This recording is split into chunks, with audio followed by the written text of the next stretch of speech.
Next question is question number 43. Which reaction will occur at the fastest rate? Simple logic. Now it is addition of hydrogen halide to an alkene. That is the basic reaction. You have been given 4 options A, B, C, D. ಇದರಲ್ಲಿ ಎಲ್ಲಿ fast ಆಗಿ edition ಆಗತ್ತೆ ಅಂತ ಕೇಳಿದ್ದಾರೆ. ನಿಮಗೆ ಗೊತ್ತಿದೆ ಇದು edition ಆಗಬೇಕಾದ್ರೆ ಫಸ್ಟ್ ಸ್ಟೆಪ್ ಅಲ್ಲಿ ಏನಾಗುತ್ತೆ? In the first step basically here, so in the first step hydrogen ion ಹೋಗ್ಬಿಟ್ಟು ಡಬಲ್ ಬಾಂಡಿಗೆ ಅಟ್ಯಾಕ್ ಮಾಡೋದು ಅಲ್ವಾ? ಸೊ ಈಗ ಫಾರ್ ಎಕ್ಸಾಂಪಲ್ ಈಗ ಮೊದಲನೇ ಆಪ್ಷನ್ ನೋಡೋಣ. ಈ H+ ಬಂದು ಈ ಕಾರ್ಬನ್ ಆಟಮಿಗೆ ಬಂದು ಸೇರ್ತಾ ಇದ್ದ ಹಾಗೆ ಇಲ್ಲಿರುವ ನೆಗೆಟಿವ್ ಚಾರ್ಜ್ ಈ ಕಡೆ ಶಿಫ್ಟ್ ಆಗತ್ತೆ. ಆಗ ಇಲ್ಲಿ ಪಾಸಿಟಿವ್ ಚಾರ್ಜ್ ಬರುತ್ತೆ, ಅದಕ್ಕೆ ನಮ್ಮ Br- ಹೋಗಿ ಅಟ್ಯಾಕ್ ಮಾಡುತ್ತೆ. ದೇರ್ ಫೋರ್ ಈ ಪ್ರಾಡಕ್ಟ್ ಬಂದಿದೆ. ಅಂದ್ರೆ ಆ ಎಷ್ಟು ಫಾಸ್ಟ್ ಅಲ್ಲಿ ಆಗತ್ತೆ ಆ ರಿಯಾಕ್ಷನ್ ಅಂತಕ್ಕಂಥದ್ದು ಈ ಸ್ಟೆಬಿಲಿಟಿ ಆಫ್ ಕಾರ್ಬೋಕೇಟಯಾನ್ ಮೇಲೆ ಡಿಪೆಂಡ್ ಆಗಿದೆ. ಈಗ ಇಲ್ಲಿ ಬರೋದೇನು? It is a 2 degree carbocation, secondary carbocation. ಯಾಕಂದ್ರೆ this carbon atom is secondary carbon atom. So therefore ಒಂದು ಲೆವೆಲ್ ಸ್ಪೀಡ್ ಅಲ್ಲಿ ಆಗ್ತಾ ಇದೆ ಅಂತ ಇಟ್ಕೊಳ್ಳೋಣ. ನಾವು let us take option B. ನಾವು ಆಪ್ಷನ್ ಬಿ ಅಲ್ಲಿ ಹೆಚ್ಚು ಬಂದು ಈ ಡಬಲ್ ಬಾಂಡ್ ಬ್ರೇಕ್ ಮಾಡಿದಾಗ Br ಬಂದು ಈ ಕಡೆಗೆ ಸೇರ್ಕೊಳ್ಬೇಕು ಅಂತಂದ್ರೆ ಸೊ ದಿಸ್ ಈಸ್ ರೇರ್. ಇದು ಆ ಪಾಸಿಬಿಲಿಟಿ ತುಂಬಾ ಕಡಿಮೆ. ದೇರ್ ಫೋರ್ ಇದರ ರೇಟ್ ಇದು ಅಕ್ಕರ್ ಆಗತ್ತೆ ಇಲ್ಲ ಅಂತ ಅನ್ಕೊಂಡ್ಬಿಡೋಣ ಬೇಕಾದ್ರೆ. That's very slow. ಬಟ್ ಇಲ್ಲಿ ಏನಾಗತ್ತೆ? ಸೇಮ್ ಥಿಂಗ್, ಈ ಹೆಚ್ಚ್ ಬಂದ್ಬಿಟ್ಟು ಸೊ ಈಗ ಇಲ್ಲಿ ಬಂದ್ಬಿಟ್ಟು ಇದು ಈ ಕಡೆಗೆ ಸೇರ್ಕೊಳ್ತು ಅಂತ ಇಟ್ಕೊಳ್ಳಿ. ಈಗ ಸೊ ದಿಸ್ ಹೆಚ್ಚ್ ಬಂದು ಇಲ್ಲಿಗೆ ಸೇರ್ಕೊಳ್ತು ಅಂತ ಅನ್ಕೊಂಡ್ರೆ ಸೊ ಆವಾಗ ಈ Br ಹೋಗ್ಬಿಟ್ಟು ಆ ಕಡೆ ಕಾರ್ಬನ್ ಆಟಮಿಗೆ ಸೇರ್ಕೊಳ್ಳುತ್ತೆ. ಆವಾಗ ಇಲ್ಲಿ ಪ್ಲಸ್ ಚಾರ್ಜ್ ಬಂದಿರತ್ತೆ. Again this is also secondary carbocation. So ಎರಡು ಕೇಸಲ್ಲಿ ಸೆಕೆಂಡರಿ ಕಾರ್ಬೋಕೇಟಯಾನ್ ಆಯ್ತು. Option B is not at all possible, or it is very slow, or it is not possible. Option D ಅಲ್ಲಿ ಏನಾಗುತ್ತೆ ನೋಡಿ. ಸಪೋಸ್ ಈ ಹೆಚ್ಚು ಬಂದು ಇಲ್ಲಿಗೆ ಅಟ್ಯಾಕ್ ಮಾಡ್ತು ಈ ಕಾರ್ಬನ್ ಆಟಮಿಗೆ ಅಂತ ಇಟ್ಕೊಳ್ಳಿ. Then this double bond breaks ಇಲ್ಲಿಗೆ ಬರುತ್ತೆ. This H will be added to here. ಇದು CH3 ಆಗುತ್ತೆ. ದೆನ್ ಈ ಎಲೆಕ್ಟ್ರಾನ್ಸ್ ಆ ಕಡೆ ಶಿಫ್ಟ್ ಆಗೋದ್ರಿಂದ so then here you will get what? Positive charge.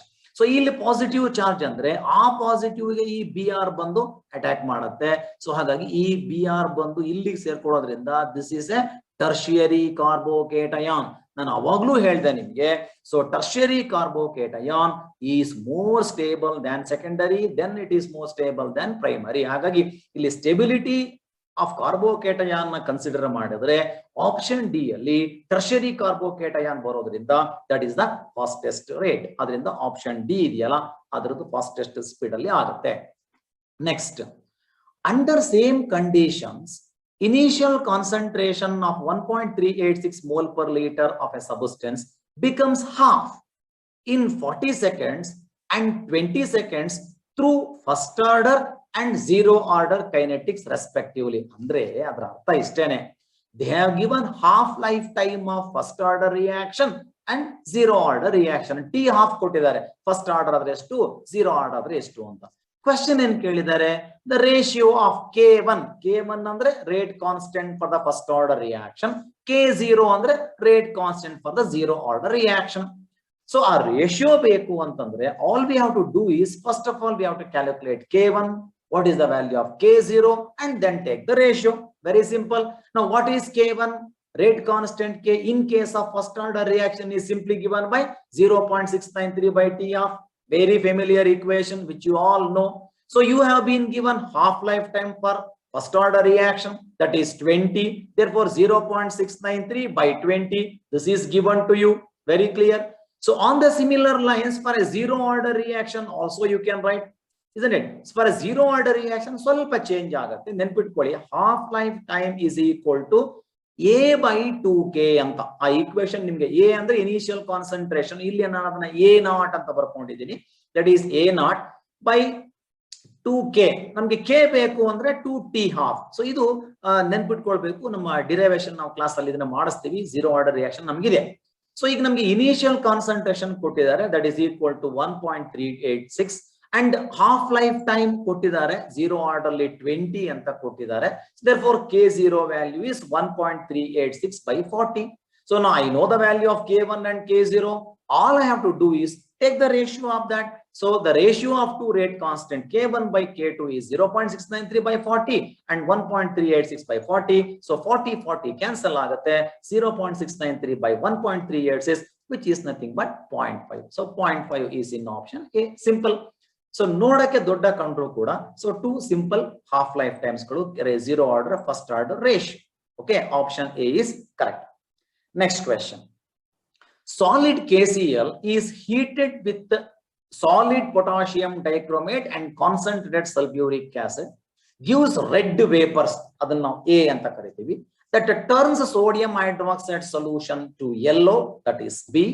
When acidified with acetic acid and treated with lead acetate, gives yellow precipitate C. Which of the following is true with respect to A, B, C? Anta. So idu new practical based question. New practicals alli now chloride ion test ಮಾಡಿಸಬೇಕಾದ್ರೆ ಒಂದು chromyl chloride test ಅಂತ ಮಾಡ್ತೀವಿ. ಇದು exactly ಆ chromyl chloride test ಅನ್ನು explain ಮಾಡಿದ್ದಾರೆ ಅಷ್ಟೇನೆ. ಏನು ಮಾಡಿದ್ದಾರೆ?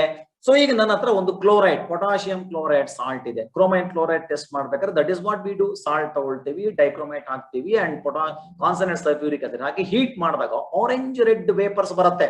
That orange red vapours are due to the formation of what? Chromyl chloride, CrO2Cl2. ಇದು ಕ್ರೋಮೈಲ್ ಕ್ಲೋರೈಡ್, ಇದು ನಮ್ಮ A. And then the same test we do in the lab. Allen ಮಾಡ್ತೀವಿ lab ಅಲ್ಲಿ ಆ ವೇಪರ್ಸ್ ಅನ್ನ when it is passed to sodium hydroxide solution, that solution will turn yellow in color. ಅದ್ಯಾಕಾಗತ್ತೆ? So because of the formation of sodium chromate, and that is our option B. And then ಆ sodium chromate ಗೆ ನಾವು confirmation ಮಾಡ್ಕೊಳ್ಳೋದು chloride ion ಅಂತ ಹೇಳಿ, when it is treated with acetic acid and lead acetate. When you add lead acetate, that sodium chromate will change into lead chromate, which is yellow precipitate. So in the lab, when you confirm that yellow precipitate, that is a perfect test for chloride ion. Now the question is, A, B, C adruk sambandhapattange option A nodi. A, B contains chromate ion, A and C contains chromate ion, A, B, C contains CrO2 minus chromate ion, and ABC contains chromium is in 6 oxidation state. ಸರಿನಾ ನೋಡಿ? ಈಗ ನಾನು ಮೊದಲನೇದರಲ್ಲಿ ಈ chromium oxidation state ನೋಡ್ತಾ ಬನ್ನಿ. ಅಲ್ಲಿ 6 ಇದೆ, ಯಾಕಂದ್ರೆ O ಅದು -2 ಇದೆ, ಅಂತದ್ದು 2 ಇದೆ, -4 ಇದು 2, -2, therefore -6. To satisfy that you need to have chromium in +6 oxidation state. ಇಲ್ಲಿ ಬಂದಾಗ ಏನಾಗುತ್ತೆ? So oxygen is -8 and this is +2, and therefore it has to be again +6. And in this case also this is +2 and this is -8 all put together, and therefore chromium is in +6. Therefore in all the three A, B and C, chromium is in +6 oxidation state, and therefore your option B idiyala, option D idiyala, that is correct. Okay, next question. Question number 46. Simple question. The ionic bond between X and Y, ionic bond ide, X cation, Y anion are formed. One, electron affinity of Y is formed when electron affinity of Y is high, ionization energy of X is low, lattice energy of X and Y is high, lattice energy of X and Y is low. Choose the correct code anta kelidare. ಈಗ ನಿಮ್ಗೆ ಗೊತ್ತು, ಒಂದು ionic bond ಆಗ್ಬೇಕಾದ್ರೆ one has to lose the electron, other one has to accept the electron. Therefore, for the formation, what are the factors which favors ionic bond? The one which should have low ionization enthalpy. The one atom should have a low, means ಅದು ಈಸಿಯಾಗಿ electron ಅನ್ನು ಕೊಡುವ ಹಾಗಾಗ್ಬೇಕು. ಒಂದು. ಇನ್ನೊಂದು, electron ತಗೊಳ್ಳುವ nature ಇದೆಯಲ್ಲ, ಅಂದ್ರೆ electron affinity, electron gain enthalpy should be very high for the another atom, that is halogen. So therefore ionization enthalpy low irbeku, adu correct. Electron affinity innondukke jaasti irbeku, adu correct. And third factor is lattice energy. What is lattice energy? It is the enthalpy released when 1 mole of ionic solid is formed from its constituent gaseous ions. So ಜಾಸ್ತಿ energy release ಆಗುತ್ತೆ ಅಂದ್ರೆ ಅಲ್ಲಿ stable ionic compound formation ಆಗ್ತಾ ಇದೆ ಅಂತ, ionic bond strength ಜಾಸ್ತಿ ಇದೆ ಅಂತ, ಸ್ಟೆಬಿಲಿಟಿ ಜಾಸ್ತಿ ಇದೆ ಅಂತ. ಹಾಗಾಗಿ 1, 2, 3 all 3 are correct statements. Fourth one is wrong. Low lattice energy ಇರಬಾರದು. ಅದರಿಂದ which option is correct? So option C is correct. Okay, next question. Identify X and Y in the following equation. ನೋಡಿ, ತುಂಬಾ important equation. ನಾನು intentionally hand pick ಮಾಡಿ ಈ equation ತಗೊಂಡೆ. ಯಾಕೆ ಅಂದ್ರೆ ಇದು ಎಕ್ಸಾಮ್ ಪಾಯಿಂಟ್ ಆಫ್ ಇಂದ, ಸಿಇಟಿ ಪಾಯಿಂಟ್ ಆಫ್ ಇಂದ ಇಂಪಾರ್ಟೆಂಟ್. ಮೊದಲನೇ ಕೇಸಲ್ಲಿ ಏನಾಗ್ತಾ ಇದೆ, X2 ಯಾವುದೋ ಒಂದು ಹ್ಯಾಲೋಜಿನ್ ಇದೆ, ವಾಟರ್ ಒಟ್ಟಿಗೆ ಆ ವಾಟರ್ ಅನ್ನೇ ಆಕ್ಸಿಡೈಸ್ ಮಾಡಿ ಆಕ್ಸಿಜನ್ ಗ್ಯಾಸ್ ಅನ್ನ ಲಿಬರೇಟ್ ಮಾಡ್ತಾ ಇದೆ. ಅಲ್ಲೇ ನಿಮ್ಗೆ ಕ್ಲೂ ಸಿಕ್ಕೋಗ್ಬಿಡ್ತು. ಫ್ಲೂರಿನ್, ಕ್ಲೋರಿನ್, ಬ್ರೋಮಿನ್, ಅಯೋಡಿನ್ ನಲ್ಲಿ fluorine is the only halogen which oxidises water into oxygen. So therefore important point ಇದೆಯಲ್ಲ, fluorine oxidises water to oxygen. ಇದು ಫಸ್ಟ್ ಒನ್. ಅದರಿಂದ ಈ ಎಕ್ಸ್ ಅನ್ನೋದು ಏನಾಗಿರ್ಬೇಕು, ಫ್ಲೂರಿನ್ ಆಗ್ಬೇಕು. ಹಂಗಂದ್ರೆ ನಿಮ್ಗೆ ಆನ್ಸರ್ ಗೊತ್ತಾಗ ಹೋಗ್ಬಿಡ್ತು, ಆಪ್ಷನ್ ಸಿ ಇಸ್ ಕರೆಕ್ಟ್ ಅಂತ. ಆದ್ರೆ ನೆನ್ಪಿಟ್ಕೊಳ್ಳಿ, ಆ ತರ ಕ್ಲೋರಿನ್ ಬ್ರೋಮಿನ್ ಮಾಡಲ್ಲ. ಹಾಗಾಗಿ ಕ್ಲೋರಿನ್ ಬ್ರೋಮಿನ್ ಕೇಸ್ ಅಲ್ಲಿ ನಿಮ್ಗೆ ಗೊತ್ತಿದೆ, ಅದು ಹೈಡ್ರೋಹ್ಯಾಲಿಕ್ ಆಸಿಡ್ ಅಂಡ್ ಹೈಪೋಹ್ಯಾಲಸ್ ಆಸಿಡ್ಸ್ ಅನ್ನು ಕೊಡುತ್ತೆ, ಅದಿಲ್ಲ. ಆಮೇಲೆ ಈ ಎರಡನೇ ಈಕ್ವೇಶನ್ ಅನ್ನು ಅಬ್ಸರ್ವ್ ಮಾಡ್ತಾ ಬನ್ನಿ. ಅಲ್ಲೇನಾಗ್ತಾ ಇದೆ, ಈ ಆಕ್ಸಿಜನ್ ಇದೆಯಲ್ಲ, ಅದು ಇದು ರಿವರ್ಸ್ ಕೇಸ್. ಆಕ್ಸಿಜನ್ ಈ ಹೆಲೈಡ್ ಅಯಾನ್ ಅನ್ನ ಆಕ್ಸಿಡೈಸ್ ಮಾಡ್ತಾ ಇದೆ. ಇದು ಎಲ್ಲಿ ಸಾಧ್ಯ ಆಗತ್ತೆ, only in case of iodide ion. Oxygen can oxidise iodide ion to iodine. So ಆದ್ರಿಂದ ಎಕ್ಸ್ ಅನ್ನೋದು ಫ್ಲೂರಿನ್ ಆಗ್ಬೇಕು, ವೈ ಅನ್ನೋದು ಅಯೋಡಿನ್ ಆಗ್ಬೇಕು. Very important reaction in halogen. So textbook ಅಲ್ಲಿ ಮೆನ್ಷನ್ ಮಾಡಿದ್ದಾರೆ. So very important. So option is C is the correct option. Next question, rank the following compounds in order of increasing basic strength. ನೋಡಿ, ಎಲ್ಲ compounds ಗಳನ್ನು ಕೊಟ್ಟಿದ್ದಾರೆ. ಇದರಲ್ಲಿ basic strength increasing order ಅಂದ್ರೆ lowest basic ಯಾವುದು, highest basic ಯಾವುದು ಅಂತ ಕೇಳಿದ್ದಾರೆ. First of all, you have to understand the basic nature is because of the lone pair of electron present in the nitrogen atom. ಅಲ್ವಾ? So ಎಲ್ಲದರಲ್ಲೂ ಈ loan pair of electron ಇದೆಯಲ್ಲ nitrogen atom ಅಲ್ಲಿ, ನೋಡಿ ಇದು loan pair of electron. This is responsible for the basic nature. So all contains nitrogen atom and therefore loan pairs are present in all the cases. ಆದ್ರೆ ಸ್ವಲ್ಪ observe ಮಾಡ್ತಾ ಬನ್ನಿ, ಇಲ್ಲಿ ಏನಾಗುತ್ತೆ ಅಂತಂದ್ರೆ, ಈಗ ನಾನು ಫಸ್ಟ್ ಆಪ್ಷನ್ ಬಿ ತಗೊಳ್ತೀನಿ. ನಾನು ಇಲ್ಲೇನಾಗತ್ತೆ, this lone pair is not involved in the delocalisation.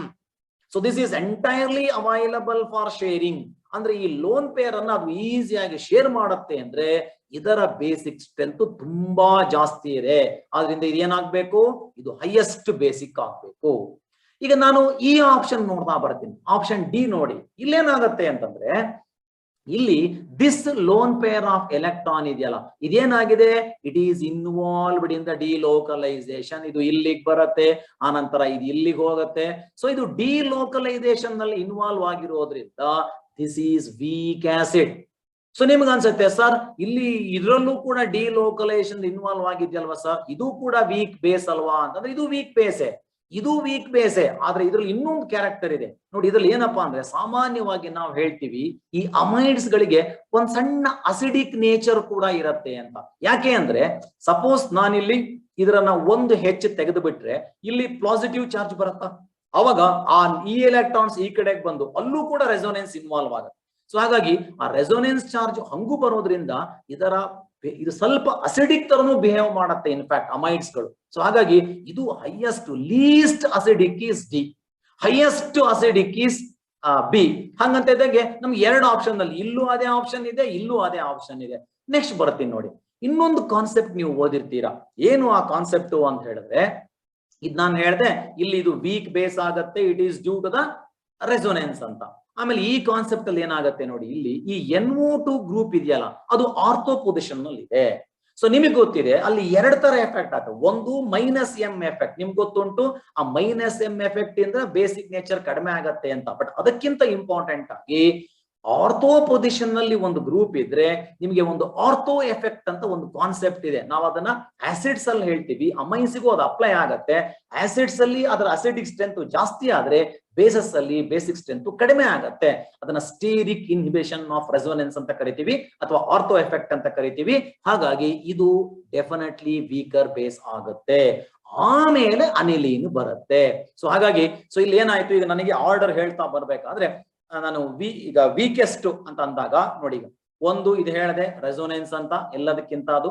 ಆಮೇಲೆ ಇಲ್ಲಿ ರೀಸನ್ ಹೇಳಿದೆ, ಇಲ್ಲಿ it does not involve in resonance ಅಂತ, ಇಲ್ಲಿ ಇನ್ವಾಲ್ವ್ ಇನ್ ರೆಸೋನೆನ್ಸ್ ಅಂತ. ಈ ಎಲ್ಲದನ್ನು ಸ್ಟಡಿ ಮಾಡಿದಾಗ ನಮ್ಗೆ ಗೊತ್ತಾಗತ್ತೆ. So option B is correct ಅಂತ.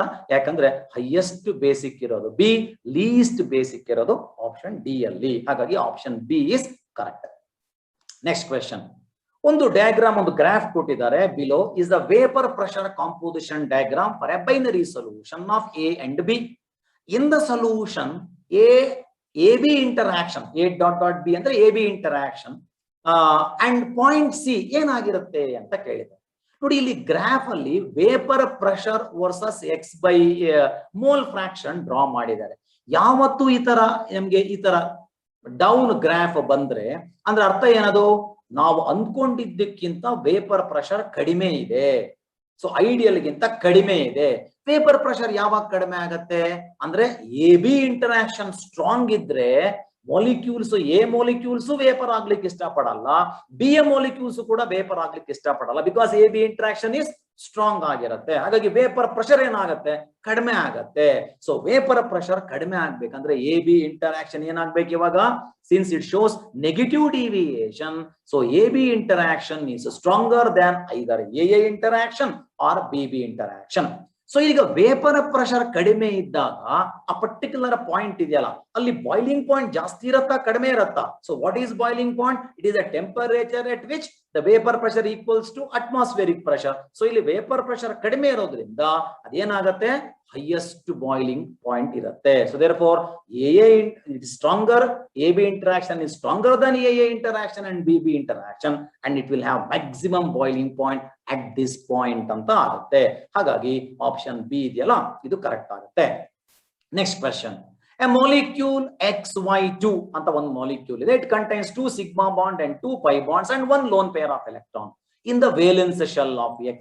The arrangement of lone pair as well as bond pair ಹೆಂಗೆ ಅರೇಂಜ್ ಆಗಿರುತ್ತೆ ಅಂತ ಕೇಳಿದ್ದಾರೆ. ತುಂಬಾ ಸಿಂಪಲ್.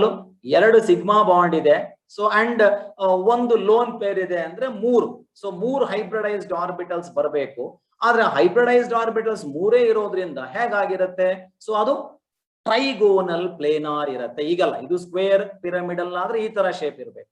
ಸೊ ಒಂದು ವೇಳೆ ಲೀನಿಯರ್ ಶೇಪ್ ಇದ್ದಿದ್ರೆ ಈ ತರ, ಇದು ಲೀನಿಯರ್ ಶೇಪ್ ಆಗುತ್ತೆ. ಸೊ ನಮ್ಮ ಹತ್ರ 3 ಆರ್ಬಿಟಲ್ ಬರೋದ್ರಿಂದ ಸೊ ಈ ತರ ಇನ್ನೊಂದು ಸ್ವಲ್ಪ ಬಾಂಡ್ ಕಡಿಮೆ ಆಗತ್ತೆ, ಯಾಕಂದ್ರೆ ಲೋನ್ ಪೇರ್ ಮತ್ತೆ ಬಾಂಡ್ ಪೇರ್ ರಿಪಲ್ಷನ್ ಜಾಸ್ತಿ ಇರೋದ್ರಿಂದ. ಎಕ್ಸಾಕ್ಟ್ಲಿ ಆತರ ಅಲ್ಲದೆ ಇದ್ರು ಸೊ ಇರೋ ಆಪ್ಷನ್ ನಲ್ಲಿ trigonal planar is the correct option. Square planar ಅಂತೂ ಬರಲ್ಲ, ಯಾಕಂದ್ರೆ ನಮ್ಮ ಹತ್ರ ಇರೋದೇ 3 ಹೈಬ್ರಿಡ್ ಆರ್ಬಿಟಲ್ಸ್. ಅದರಿಂದ trigonal planar is the correct answer. Next question 51. A compound A when treated with nitrous acid, ನೋಡಿ ನೆನಪಿಟ್ಕೊಳ್ಳಿ, compound A when treated with nitrous acid under cold condition gives product B. ಹಾಗಂತಿರುವಾಗಲೇ ನೆನಪಾಗಬೇಕು ಯಾವ reaction ಇದು ಅಂತ. Nitrous acid, cold condition ಆತರ.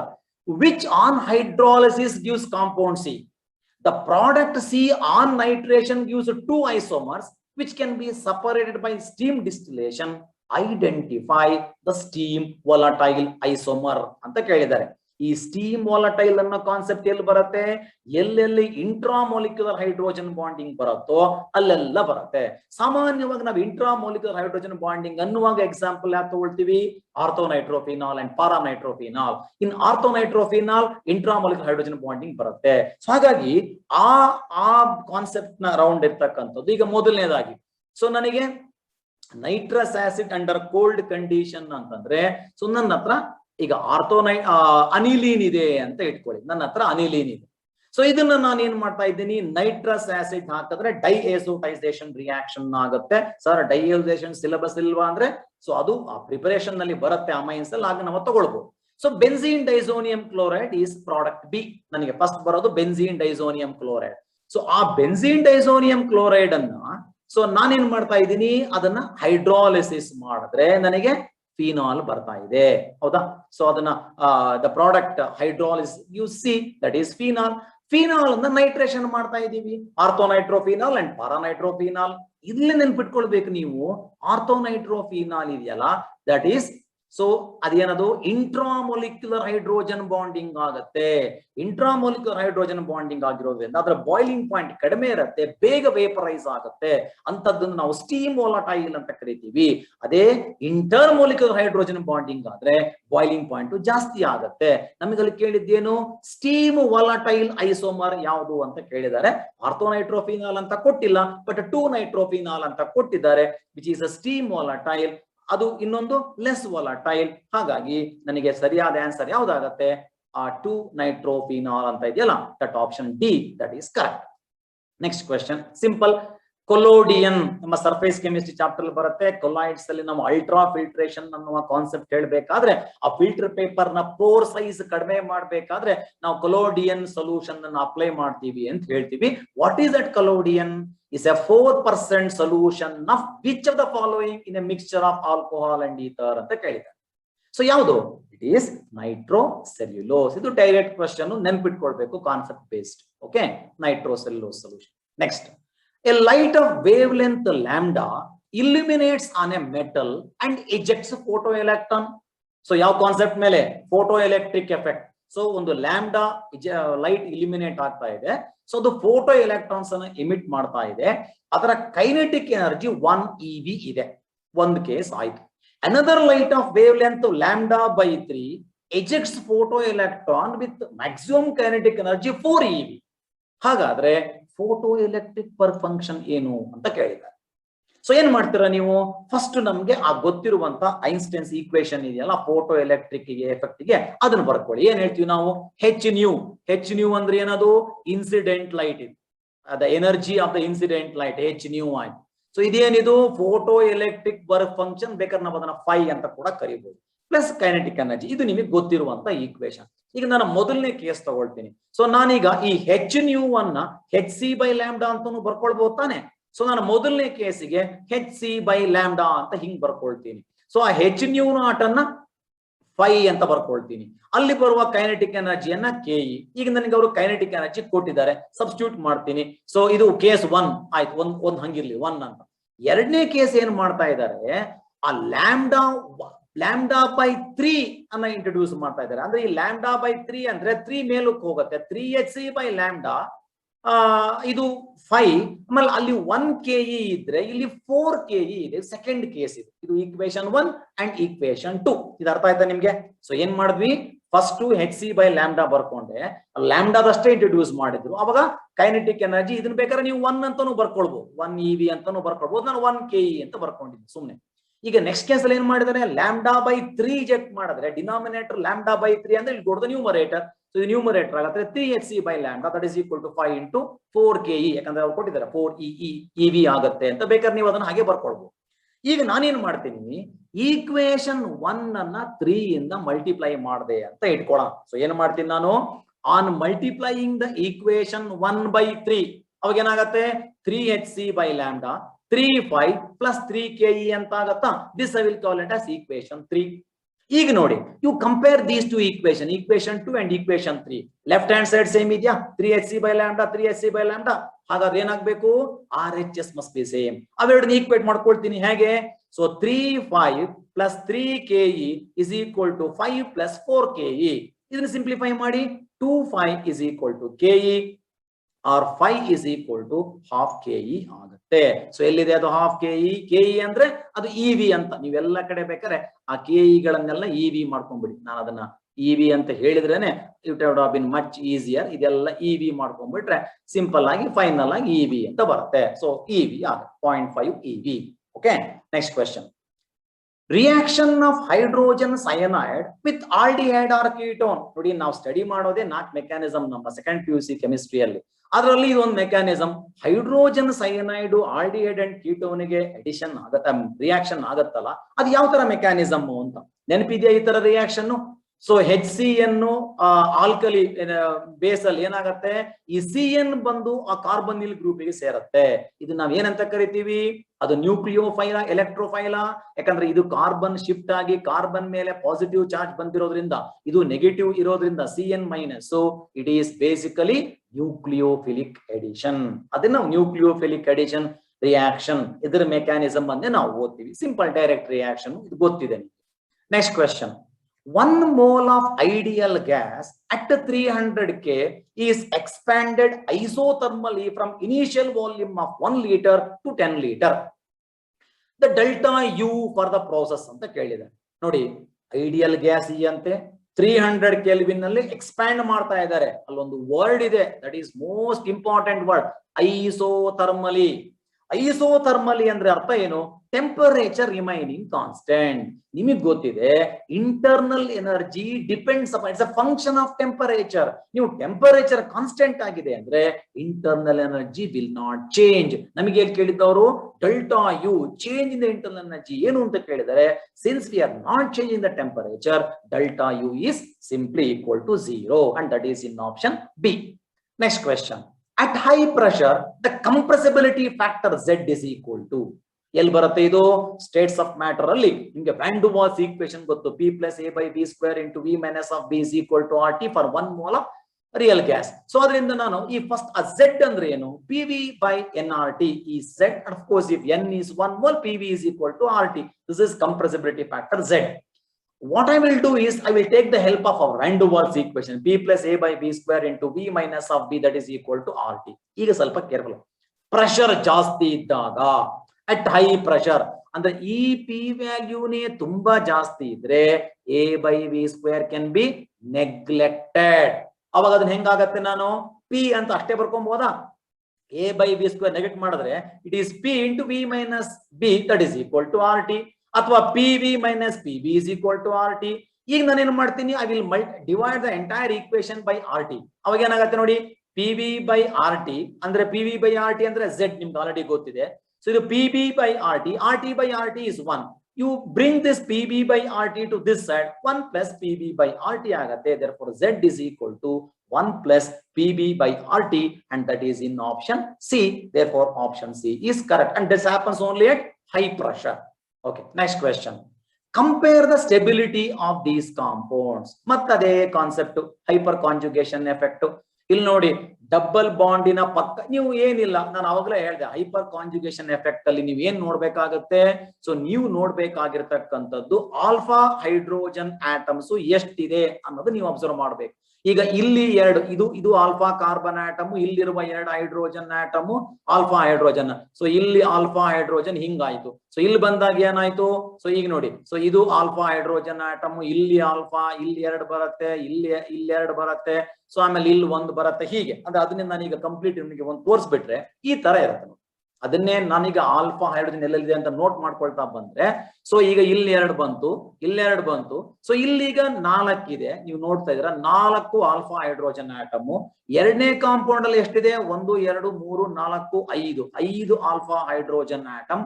ಈ last compound ಅಲ್ಲಿ ಬಂದ್ರೆ 3 alpha hydrogen atom ಇದೆ. ಯಾಕಂದ್ರೆ ಈಗ ಇದು sp2 ಆಗಿರೋದ್ರಿಂದ, ಇದು sp2 ಆಗಿರೋದ್ರಿಂದ, ಇದು sp3, ನಮ್ಗೆ ಇಲ್ಲಿರೋದು 2 H, ಆಮೇಲೆ ಇಲ್ಲಿರೋದು 1 H, ಸೊ 3 ಆಗುತ್ತೆ.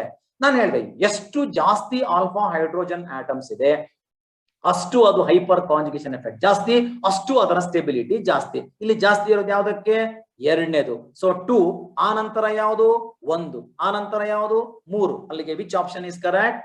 ಸೊ ಆಲ್ಫಾ ಹೈಡ್ರೋಜನ್ ಆಟಮ್ಸ್ ಜಾಸ್ತಿ ಇರೋದು, ಅದರಿಂದ ಈ ಲಾಜಿಕ್ ಅನ್ನ ಯೂಸ್ ಮಾಡಿದ್ರೆ ಆಪ್ಷನ್ ಸಿ ಇದೆಯಲ್ಲ ಅದು ಕರೆಕ್ಟ್ ಆಗುತ್ತೆ. Just count the number of alpha hydrogen atom for hyperconjugation effect. Okay, next question. Which of the following method is used to remove the temporary hardness of water? Nodi, there are 2 types of hardness, permanent hardness and temporary hardness. You have been given 4 methods here. I am not going to explain all those 4 methods, but idralli 3 method idiyala, idu permanent hardness annu tegilikke, and this question has been asked in JEE also. 1 method ಇದೆಯಲ್ಲ ಅದು temporary hardness ಅನ್ನ ತೆಗಿಲಿಕ್ಕೆ. ನಾನು quick ಆಗಿ ಹೇಳ್ತಾ ಹೋಗ್ತೀನಿ. ಮೊದಲನೇ method ಇದೆಯಲ್ಲ that is ion exchange method ಅಂತ. ಇಲ್ಲಿ ಏನ್ ಮಾಡ್ತೀವಿ ನಾವು? ನಮ್ಗೆ ಬೇಸಿಕಲಿ ಹಾರ್ಡ್ನೆಸ್ ಅಂತಂದ್ರೆ ನಾವೀಗ ಕ್ಯಾಲ್ಸಿಯಂ ಮತ್ತು ಮೆಗ್ನೀಷಿಯಂ ಅಯಾನ್ಸ್ ಅನ್ನ ತೆಗಿಬೇಕು. We will exchange the ion, sodium ions ಅನ್ನ ಎಕ್ಸ್ಚೇಂಜ್ ಮಾಡ್ಬಿಟ್ಟು, ಸೊ ಅಯಾನ್ ಎಕ್ಸ್ಚೇಂಜ್ ಮೆಥಡ್ ಅಲ್ಲಿ ಅಲ್ಯೂಮಿನಿಯಂ ಜಿಯೋಲೈಟ್ ಪ್ರೋಸೆಸ್ ಅಂತ ಕೂಡ ಕರಿತೀವಿ, ಪರ್ಮೋಟೈಟ್ ಪ್ರೋಸೆಸ್ ಅಂತ ಕರಿತೀವಿ. This is basically to remove permanent hardness. ಇದು ಪರ್ಮನೆಂಟ್ ಹಾರ್ಡ್ನೆಸ್ ಗೆ ಈ ಮೆಥಡ್ ಅನ್ನು ಯೂಸ್ ಮಾಡ್ತೀವಿ ನಾವು. ಯಾವುದು? ಫಸ್ಟ್ ಮೆಥಡ್ ಇದೆಯಲ್ಲ, this is for permanent hardness. Synthetic resin method, in fact this is the most efficient method. ಈಗ ಮೊದಲು ಹೇಳಿದ್ನಲ್ಲ ಇದು ಜಿಯೋಲೈಟ್ ಅಂತ ಹೇಳಿದ್ನಲ್ಲ, ಈ ಜಿಯೋಲೈಟ್ ಮೆಥಡ್ ಗಿಂತನೂ ಬೆಸ್ಟ್ ಮೆಥಡ್ ಇದು ಎರಡನೇದು. So this is a very good method. ಆದ್ರೆ ಇದು ಅಗೇನ್ ಫಾರ್ ಯಾವ್ದಕ್ಕೆ? ಪರ್ಮನೆಂಟ್ ಹಾರ್ಡ್ನೆಸ್ ತೆಗಿಲಿಕ್ಕೆ. ಮೂರನೇದು ಕ್ಯಾಲ್ಗೋನ್ಸ್ ಮೆಥಡ್ ಅಂತ ಏನಿದೆ, so this is also calgon is added to water. ಸೊ ಅಲ್ಲಿ ನಿಮ್ಗೆ ಅಗೇನ್ ಪರ್ಮನೆಂಟ್ ಹಾರ್ಡ್ನೆಸ್ ತೆಗಿಲಿಕ್ಕೆ ಆಗತ್ತೆ. ಅಂದ್ರೆ ಈ ಲಾಸ್ಟ್ ಆಪ್ಷನ್ ಇದೆಯಲ್ಲ, so that last option is Clark's method. So ಇಲ್ಲೇನ್ ಮಾಡ್ತೀವಿ ನಾವು ಅಂದ್ರೆ ಲೈಮ್ ಅನ್ನ ಆಡ್ ಮಾಡ್ತೀವಿ ನಾವು.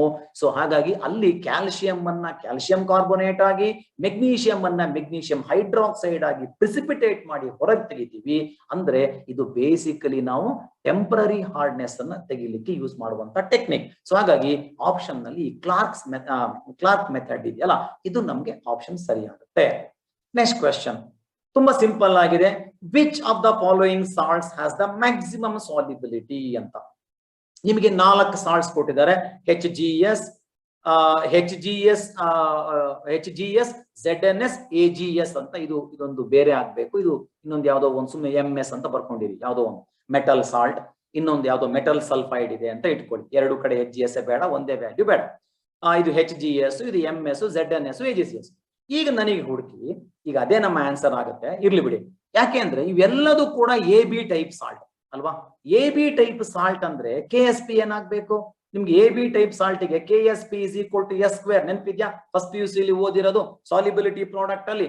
For all AB type salt KSP is equal to S². ನಮ್ಗೆ S ವ್ಯಾಲ್ಯೂ ಬೇಕು ಅಂದ್ರೆ ಸ್ಕ್ವೇರ್ ರೂಟ್ ಆಫ್ KSP. ಎಲ್ಲಿ KSP ವ್ಯಾಲ್ಯೂ ಜಾಸ್ತಿ ಇರತ್ತೋ ಅಲ್ಲಿ ಸಾಲ್ಯುಬಿಲಿಟಿ ಜಾಸ್ತಿ ಇರತ್ತೆ ಆಬ್ವಿಯಸ್ಲಿ.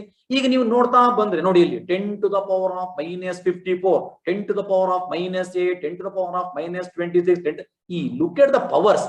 ಸೊ ಹಾಗಾಗಿ ಅತ್ಯಂತ ಕಡಿಮೆ ಇರೋದು ಅಂತಂದ್ರೆ ಯಾವುದು? ಸೊ ಅದ ಹೈಯೆಸ್ಟ್ ವ್ಯಾಲ್ಯೂ ಇರೋದು ಯಾವುದು? 10 to the power of -8. ಆದ್ರಿಂದ ನಮ್ಮ ಆಪ್ಷನ್ ಬಿ ಇದೆಯಲ್ಲ, ಅದೇ ಸರಿಯಾದ ಆಪ್ಷನ್ ಆಗುತ್ತೆ. ಯಾಕಂದ್ರೆ ಅದಕ್ಕೆ KSP ವ್ಯಾಲ್ಯೂ ಜಾಸ್ತಿ ಇದೆ. ಆ ಕಾರಣಕ್ಕೋಸ್ಕರ ಆಪ್ಷನ್ ಬಿ ಇದೆಯಲ್ಲ, ಅದು ಸರಿ ಆಗತ್ತೆ. ಇಲ್ಲಿ ನೋಡ್ಕೊಳ್ಳಿ, ಅದನ್ನ ಅದು ಯಾವುದೇ ಸಲ್ಫೈಡ್ ಕೊಟ್ಟಿರ್ಲಿ, ಸೊ ನೀವು ಅದು AB ಟೈಪ್ ಅನ್ನೋದು ಗ್ಯಾರಂಟಿ. ಸಾಲ್ಯುಬಿಲಿಟಿ ಪ್ರಾಡಕ್ಟ್ ವ್ಯಾಲ್ಯೂ ನೋಡಿ, ಸೊ AB ಟೈಪ್ ಆಗಿರೋದ್ರಿಂದ ಸಾಲ್ಯುಬಿಲಿಟಿ ಜಾಸ್ತಿ ಇರಬೇಕಂದ್ರೆ ಸಾಲ್ಯುಬಿಲಿಟಿ ಪ್ರಾಡಕ್ಟ್ ಜಾಸ್ತಿ ಇದ್ರೆ ಸಾಲ್ಯುಬಿಲಿಟಿ ಜಾಸ್ತಿ ಇರುತ್ತೆ. On that logic it is option B is correct. Okay, next question. In the given pair, identify. It's a good question. Salpa nodi nidanake. In the last question pade, in the given pair, identify most acidic compounds in A and B and most basic compounds in C and D anta kottidare. Okay na? So ಈಗ ನೀವು ಏನು ಮಾಡಬೇಕು, ಈಗ A and B ಅಲ್ಲಿ ಇವೆರಡರಲ್ಲಿ most acidic ಯಾವುದು ಅಂತ ಹುಡುಕಬೇಕು. ಸ್ವಲ್ಪ ನೋಡ್ಕೊಳ್ಳಿ ಕೇರ್ಫುಲ್ ಆಗಿ. ಏನಾಗುತ್ತೆ, ಇಲ್ಲಿ ಇದು ಬೆನ್ಜೋಯಿಕ್ ಆಸಿಡ್, COOH ಗ್ರೂಪ್ ಇದೆ, ಇದು ಬೆನ್ಜೋಯಿಕ್ ಆಸಿಡ್. ಇಲ್ಲೇನಾಗಿದೆ, ಆರ್ಥೋ ಪೊಸಿಷನ್ ನಲ್ಲಿ ಒಂದು ಮೀಥೈಲ್ ಗ್ರೂಪ್ ಇದೆ. ನಾವು ಆರ್ಥೋ ಎಫೆಕ್ಟ್ ನ ಹಿಂದೆ ನಾನು ಆ ಅಮೈನ್ಸ್ ಗಳ ಬೇಸಿಕ್ ನೇಚರ್ ಹೇಳುವಾಗ್ಲೂ ಹೇಳಿದೆ ನಾನು. ಆದ್ರೆ ಆಸಿಡ್ಸ್ ಗಳಲ್ಲಿ ಏನಾಗುತ್ತೆ, when any group, whether it's an electron releasing group or electron withdrawing group, if it is present at ortho position, it simply increases the acidic nature of the substituted benzoic acid. So therefore ಇಲ್ಲಿ ortho effect ಇಂದ ಇದರ basic nature ಜಾಸ್ತಿ ಇರುತ್ತೆ. ಅರ್ಥ ಆಯ್ತಾ? Okay, so ಅಲ್ಲಿಗೆ A ಅಲ್ಲಿ 2 ಆಗ್ಬೇಕು, ಇಲ್ಲಿ ಕೊಟ್ಟಿದ್ದಾರೆ ಎ ಅಲ್ಲಿ 2, ಇದು ಇಲ್ಲೂ ಇದೆ, ಬಟ್ ಮೊದಲನೇ ಆಪ್ಷನ್ 2 ಬಿ ಅಂಡ್ ಸಿ 2 ಸರಿ. ಡಿಗ್ ಬನ್ನಿ, ಇಲ್ಲೇನಾಗಿದೆ, ಇದು ಬೆನ್ಝೀನ್ ರಿಂಗ್ ಅಲ್ಲ. Remember, this is not a benzene ring ನಾವು. ಸೊ ಇಲ್ಲೇನಾಗುತ್ತೆ, ಇಂಡಕ್ಟಿವ್ ಎಫೆಕ್ಟ್ ಮಾತ್ರ ಪ್ಲೇ ಆಗುತ್ತೆ. ಸೊ ಇಂಡಕ್ಟಿವ್ ಎಫೆಕ್ಟ್ ಪ್ಲೇ ಮಾಡಿದಾಗ ಇಲ್ಲೇನಾಗುತ್ತೆ, it's an electron releasing group. CH3 is an electron releasing group. Inductive effect ಸ್ವಲ್ಪ ಕಡಿಮೆ ಇರುತ್ತೆ, but compare to that electron releasing ಆಗಿರೋದ್ರಿಂದ ಈ ಹೆಚ್ಚನ್ನ ತೆಗೆದ ಮೇಲೆ ಇಲ್ಲಿ ಏನು ನೆಗೆಟಿವ್ ಚಾರ್ಜ್ ಇರುತ್ತಲ್ಲ, ಡೆನ್ಸಿಟಿ, ಇದು ಎಲೆಕ್ಟ್ರಾನ್ ರಿಲೀಸ್ ಮಾಡೋದ್ರಿಂದ ಸೊ ಇಲ್ಲಿ ಏನಾಗುತ್ತೆ, ಮತ್ತಷ್ಟು ಎಲೆಕ್ಟ್ರಾನ್ ಡೆನ್ಸಿಟಿ ಜಾಸ್ತಿ ಆಗತ್ತೆ. ಹಾಗಾಗಿ ಇದೇನಾಯ್ತು ಇವಾಗ, ಇದು ಲೆಸ್ ಬೇಸಿಕ್ ಆಗತ್ತೆ. Second compound is less basic, sorry less acidic than the first one. ಹಾಗಾಗಿ ಸೊ B1 ಆಗಬೇಕು. ಓಕೆ, ನೆಕ್ಸ್ಟ್ ಬೇಸಿಕ್ ನೇಚರ್ ಬರ್ತೀನಿ. ಇದನ್ನ ಆಗ್ಲೇ ಹೇಳಿದೆ ನಾನು. ಈಗ ಇವೆರಡೂ ಕೂಡ ಬೇಸೆ ನಿಮ್ಗೆ ಗೊತ್ತು. ಆದ್ರೆ ಆರ್ಥೋ ಪೊಸಿಷನ್ ನಲ್ಲಿ CH3 ಇದ್ದಾಗ, ಆಸಿಡ್ ವಿಷಯ ಬಂದಾಗ ಅಸಿಡಿಕ್ ನೇಚರ್ ಜಾಸ್ತಿ ಆಗತ್ತೆ because of ortho effect. So basic nature ಬಂದಾಗ ಬೇಸಿಕ್ ನೇಚರ್ ಕಡಿಮೆ ಆಗತ್ತೆ. ಹಾಗಾಗಿ ಇವೆರಡರಲ್ಲಿ because of ortho effect this is more basic, first compound is more basic. ಇಲ್ಲಿ ಬಂದಾಗ again it is not benzene ring. So ಇಲ್ಲೇನಾಗುತ್ತೆ, CH3 ಇದೆಲ್ಲ electron releasing. So therefore electron density on the nitrogen atom increases. Therefore this lone pair of electron can be easily removed and therefore basic nature ಇಲ್ಲಿ ಜಾಸ್ತಿ ಆಗುತ್ತೆ. So ಹಾಗಾಗಿ ಈಗ ನನಗೆ 4ರಲ್ಲಿ, so ಮೊದಲನೇ ಆಪ್ಷನ್ ನಲ್ಲಿ ದಿಸ್ ಈಸ್ ಮೋರ್ ಬೇಸಿಕ್, ಎರಡನೇದ್ರಲ್ಲಿ ದಿಸ್ ಈಸ್ ಮೋರ್ ಬೇಸಿಕ್ ಅಲ್ಲ ಅಸಿಡಿಕ್. ಈಗ ಆಪ್ಷನ್ ಸಿ ಬಂದಾಗ ಇಲ್ಲೇನ್ ಹೇಳ್ತೀನಿ, ಇದು ದಿಸ್ ಈಸ್ ಮೋರ್ ಬೇಸಿಕ್. ಇಲ್ಲಿ ಬಂದಾಗ so this is more basic. ಹಾಗೆ ಎಲ್ಲಿದೆ ಆಪ್ಷನ್? ಎ ಅಲ್ಲಿ 2 ಆಗ್ಬೇಕು, ಬಿ ಅಲ್ಲಿ 1 ಆಗ್ಬೇಕು, ಸಿ ಅಲ್ಲಿ 1 ಆಗ್ಬೇಕು, ಡಿ ಅಲ್ಲಿ 2 ಆಗ್ಬೇಕು. ಅಂದ್ರೆ your option B is correct. So ಇಷ್ಟು ಕ್ವೆಶನ್ಸ್ ಗಳು ನಾನು ತಗೊಂಡಿದ್ದೀನಿ ಮಕ್ಕಳೇ. ನಾನು ಸ್ವಲ್ಪ ಹೈಯರ್ ಲೆವೆಲ್ ಕ್ವೆಶ್ಚನ್ಗಳು ಅಥವಾ ತುಂಬಾ ಈಸಿ ಅಲ್ಲ ಕ್ವೆಶನ್ಸ್ ಗಳು ನನಗೆ ಅರ್ಥ ಆಗುತ್ತೆ. ನಾನು ಮತ್ತೆ ತುಂಬಾ ಈ ಇನ್ಕರೆಕ್ಟ್ ಕರೆಕ್ಟ್ ಆತರ ಸ್ಟೇಟ್ಮೆಂಟ್ಸ್ ಕ್ವೆಶನ್ಸ್ ಗಳನ್ನ ಜಾಸ್ತಿ ತಗೊಂಡಿದ್ದೀನಿ. ಅದಕ್ಕೆ ರೀಸನ್ ಇದೆ. ಸೊ ನಾನು ಒಂದು ಪೇಪರ್ ಅಲ್ಲಿ 60 ಕ್ವೆಶನ್ ಜೊತೆಗೆ ಇನ್ನೊಂದು 20 ಎಕ್ಸ್ಟ್ರಾ ಸೇರಿಸಿ ನಿಮ್ಗೆ ತುಂಬಾ ವಿಷಯಗಳನ್ನ ತಿಳಿಸಬೇಕು ಅನ್ನೋ ಉದ್ದೇಶದಿಂದ ಸೊ ಆ ತರ ಕ್ವೆಶನ್ಸ್ ಅನ್ನ ಸೆಲೆಕ್ಟ್ ಮಾಡ್ಕೊಂಡಿದ್ದೀನಿ. ನಾನು ಮೊದಲೇ ಹೇಳಿದ ಹಾಗೆ ಸೊ ಇದು ಏನಾದ್ರೂ ನಿಮ್ಗೊಂದ್ ಸ್ವಲ್ಪ ಯೂಸ್ ಆಗತ್ತೆ ಅಂತ ಆದ್ರೆ ಸೊ ಈ ಏನು SCH ಫೌಂಡೇಶನ್ ಅವರು ಏನು ಮಾಡ್ತಾ ಇದ್ದಾರೆ, ಈ ಒಂದು ಒಳ್ಳೆ ಕಾರ್ಯ, ಅಥವಾ ನಾವೆಲ್ಲ ಏನ್ ಈ ತರ ಒಂದು ಅದಕ್ಕೆ ಕೈ ಜೋಡಿಸ್ತಾ ಇದೀವಿ, ನಮಗೊಂದು ಸಾರ್ಥಕತೆ ಬರಬೇಕು ಅಂತಂದ್ರೆ ನೀವು ಈ ಬರುವ CET 2021 CET ಎಕ್ಸಾಮ್ ಅಲ್ಲಿ ಒಳ್ಳೆ ಅಂಕ ತೆಗೆದು ನೀವು ಒಳ್ಳೆ ಪರ್ಫಾರ್ಮೆನ್ಸ್ ತೋರಿಸಿ ಒಳ್ಳೆ ಕಾಲೇಜುಗಳು ಮುಂದಿನ ವಿದ್ಯಾಭ್ಯಾಸಕ್ಕೆ ಅನುಕೂಲ ಆಗತ್ತೆ ಅಂತ ಆದ್ರೆ ನಾವೆಲ್ಲ ಪಟ್ಟಂತ ಒಂದು ಶ್ರಮ ಸಾರ್ಥಕ ಆಗತ್ತೆ ಅಂತ ಹೇಳ್ತಾ ನಾನು ನನ್ನ ಕ್ಲಾಸ್ ಅನ್ನ ನಾನು 3 ಚಾಪ್ಟರ್ ಸಾಲಿಡ್ ಸ್ಟೇಟು, ಕೈನೆಟಿಕ್ಸ್ ಮತ್ತೆ ಒಂದು ಮಾಡೆಲ್ ಪೇಪರ್ ತಗೊಂಡಿದ್ದೀನಿ. 3 ಕ್ಲಾಸಸ್ ಅನ್ನ ನೀವು ನೋಡಿದ್ದೀರಾ, ನನಗೆ ಸಪೋರ್ಟ್ ಮಾಡಿದ್ದೀರಾ. ನಿಮ್ಮೆಲ್ಲರಿಗೂ ಕೂಡ ನಾನು ಮುಂದೆ ಒಳ್ಳೇದಾಗ್ಲಿ ಅಂತ ಬಯಸ್ತಾ ನನ್ನ ಈ ಕ್ಲಾಸ್ ಅನ್ನ ಮುಗಿಸ್ತಾ ಇದ್ದೇನೆ. Thank you very much. Bye bye. Thank you.